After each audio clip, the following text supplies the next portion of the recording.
नमस्कार साथियों, आप सभी का फिर से स्वागत है आपके अपने यूट्यूब चैनल सरकारी गेस्ट पर। आज हम बात करेंगे आरआरबी एनटीपीसी एग्ज़ाम 2025 का, जो कि 7 जून को फर्स्ट शिफ्ट का एग्ज़ाम हुआ है। उसमें जो जीके के जो क्वेश्चन पूछे गए हैं और साइंस के क्वेश्चन पूछे गए हैं, उनको कवर करते हैं।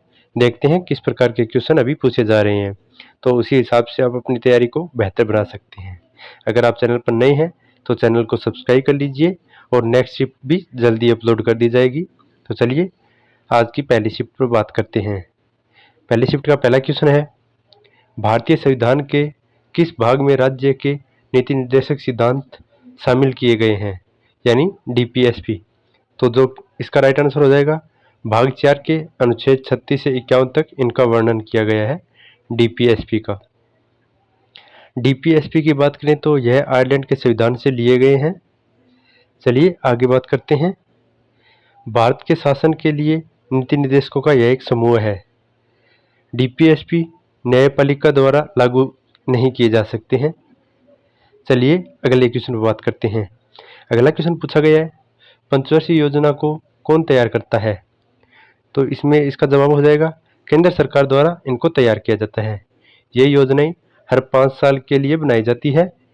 इन योजनाओं की संकल्पना और निगरानी योजना आयोग करता है। योजना आयोग के प्रमुख की बात करें तो वह होता है प्रधानमंत्री। चलिए आगे बात करते हैं। साल 2015 में नीति आयोग की स्थापना की गई थी, जिसे योजना आयोग की जगह ले लिया गया था। चलिए अगला क्वेश्चन पूछा गया था, एलिफेंटा उत्सव किस महीने में मनाया जाता है? तो एलिफेंटा उत्सव हर साल फरवरी में मुंबई महाराष्ट्र में एलिफेंटा द्वीपों पर मनाया जाता है। आगे कुछ टॉपिक पर बात करते हैं। जूनागढ़ की गुफाएं जो कि गुजरात में स्थित है। मध्य प्रदेश की कुछ गुफाओं पर बात करते हैं, जैसे कि भीमबेटका गुफा रायसेना में स्थित है। आदमगढ़ की गुफाएं जो कि होशंगाबाद में स्थित है। सुरुमारू गुफाएं जो कि सीहोर में स्थित है। पांडव गुफाएं जो कि पंचमढ़ी में स्थित है। ये सभी मध्य प्रदेश की गुफाएं हैं। अगला क्वेश्चन पूछा गया था, भगवान जगन्नाथ से कौन सी यात्रा निकाली जाती है? तो इसका सही जवाब हो जाएगा रथ यात्रा। यह यात्रा हर साल आषाढ़ महीने के शुक्ल पक्ष की द्वितीया को निकाली जाती है। यह यात्रा 10 दिनों तक चलती है। इस रथ यात्रा में भगवान जगन्नाथ के साथ उनके बड़े भाई बलराम और बहन सुभद्रा भी शामिल होते हैं। आगे बात करें तो इस रथ यात्रा में 3 रथ होते हैं। सबसे आगे बलराम जी का रथ होता है। इस रथ को ताल ध्वज कहते हैं। बीच में बहन सुभद्रा का रथ होता है। इस रथ को पद्म ध्वज कहते हैं। और सबसे पीछे जो रथ होता है उसे जगन्नाथ जी का रथ कहते हैं। इस रथ को गरुड़ ध्वज कहते हैं। चलिए आगे देखते हैं। आगे पूछा गया है, सरदार सवर्ण सिंह समिति का संबंध किस संशोधन से है? तो इसका सही जवाब हो जाएगा, सरदार सवर्ण सिंह समिति की सिफारिश पर 42वां संविधान संशोधन जो कि 1976 में हुआ था, इसके द्वारा 10 मौलिक कर्तव्यों को जोड़ा गया था। मौलिक कर्तव्यों पर कुछ जानकारी देते हैं। मौलिक कर्तव्य को संविधान के भाग 4A में शामिल किया गया है। मौलिक कर्तव्यों को संविधान के अनुच्छेद 1951 के में सूचीबद्ध किया गया है, यानी अनुच्छेद 1951A में मौलिक कर्तव्य हैं। मौलिक कर्तव्यों की अवधारणा रूस से ली गई है, यानी मौलिक कर्तव्यों को रूस से जोड़ा गया है। 86वें संविधान संशोधन अधिनियम 2002 के जरिए मौलिक कर्तव्यों में एक कर्तव्य और जोड़ा गया था। चलिए अगले क्वेश्चन पर बात करते हैं। अगला क्वेश्चन पूछा गया है, भारतीय संविधान के अनुच्छेद 42 का संबंध है। भारतीय संविधान के अनुच्छेद 42 का संबंध काम की न्याय संगत और मानवीय परिस्थितियों और मातृत्व राहत से है। यह राज्य के नीति निर्देशक सिद्धांतों में से एक है। चलिए आगे बात करते हैं। अगला क्वेश्चन पूछा गया है, इनमें से कौन सी नदी मालवा के पठार से होकर नहीं बहती है? उसमें ऑप्शन दिए गए होंगे, वो कौन सी है पता नहीं है। चलिए आपको बता ही देते हैं। तो मालवा ही पठार से होकर चंबल नदी, बेतवा, काली सिंध, केन, माही, पार्वती और गंभीरी नदी बहती है। इसके अलावा कोई ऑप्शन था तो वो हो जाएगा इसका जवाब। बेतवा नदी की बात करें तो यह मध्य प्रदेश के होशंगाबाद के उत्तर में विंध्याचल श्रृंखला से निकलती है। चलिए आगे बात करते हैं।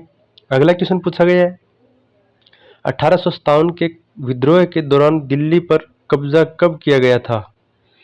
तो इसका सही जवाब हो जाएगा 21 सितंबर 1857 को दिल्ली पर कब्जा कर लिया गया था। चलिए आगे पूछा गया है, मौर्य साम्राज्य में अमात्य किससे प्रमुख मंत्री या सलाहकार होते थे? तो इसका सही जवाब हो जाएगा राजा या शासक के प्रमुख सलाहकार होते थे अमात्य। चलिए आगे कुछ बात कर लेते हैं। वे जनता जो चिंताओं और जरूरतों को राजा तक पहुंचाते थे उन्हें अमात्य कहा गया था। चलिए कुछ और इससे डिटेल में बात करते हैं। मराठा साम्राज्य के वित्त मंत्रियों को अमात्य कहा जाता था। मौर्य राजा अशोक ने वित्त मंत्रियों को महामात्य कहा जाता था। चंद्रगुप्त मौर्य के प्रधानमंत्री विष्णुगुप्त थे। कौटिल्य के सप्तांग सिद्धांत में अमात्य निम्नलिखित में से किसको दर्शाता है?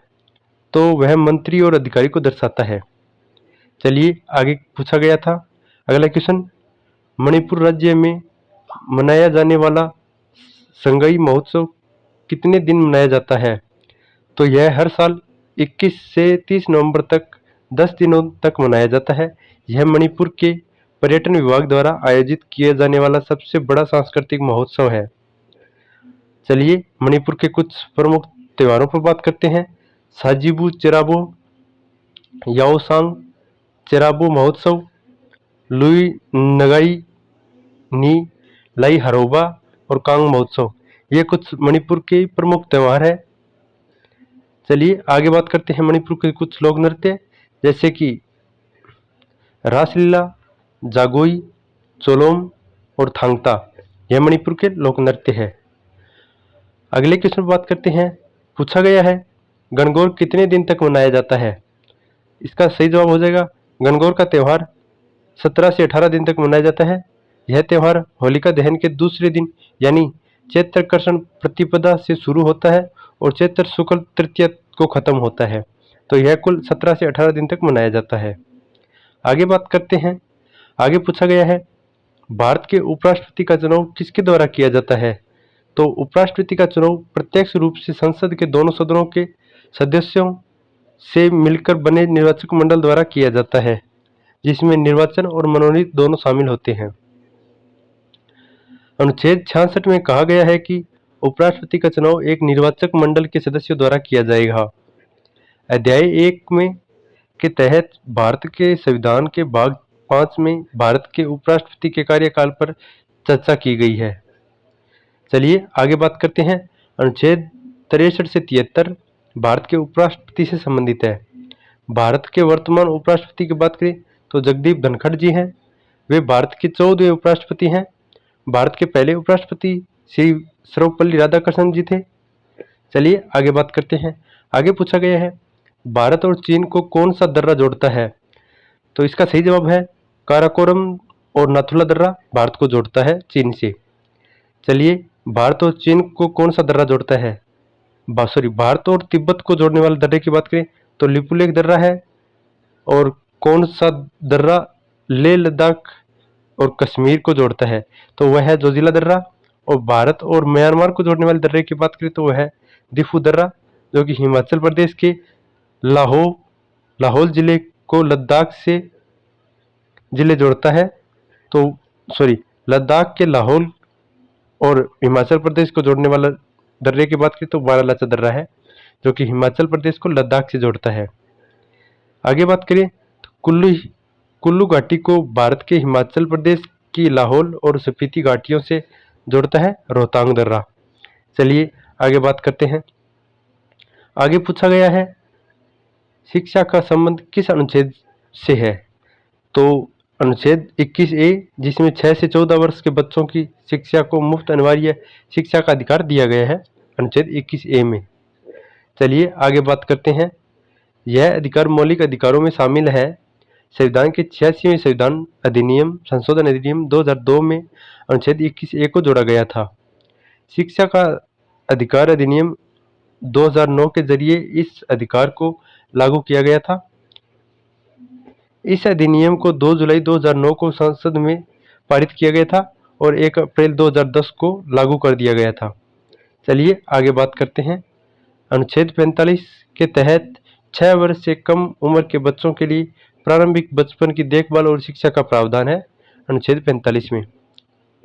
चलिए अगला क्वेश्चन पूछा गया था, भारत और ऑस्ट्रेलिया के बीच आयोजित संयुक्त सैन्य अभ्यास 2024 का कौन सा संस्करण था? तो ऑस्ट्रिया हिंद का तीसरा संस्करण था, जो कि नवंबर 2024 में पुणे में आयोजित किया गया था। यह अभ्यास 8 से 21 नवंबर के बीच चला था।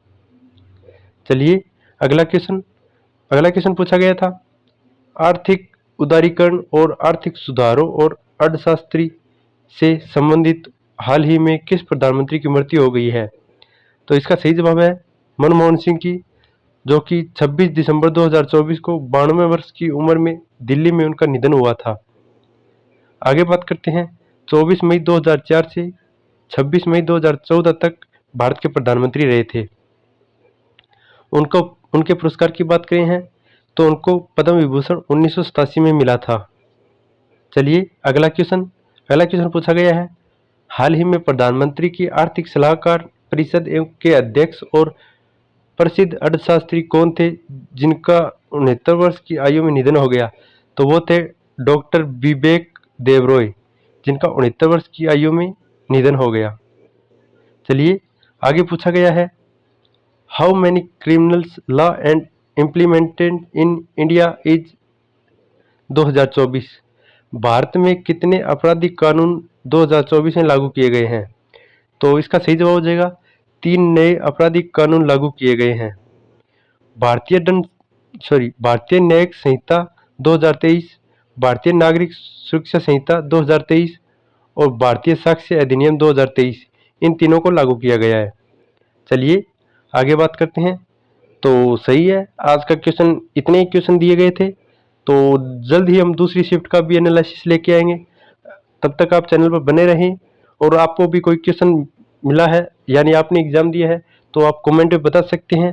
हम अब आने वाले बच्चों के लिए यह एक इजी क्वेश्चन हो जाएंगे, ताकि वो भी रिवीजन कर सके कि कौन कौन से क्वेश्चन पूछे जा रहे हैं। तो तब तक हमारे चैनल पर बने रहें, नेक्स्ट वीडियो जल्दी लेके आएंगे। धन्यवाद।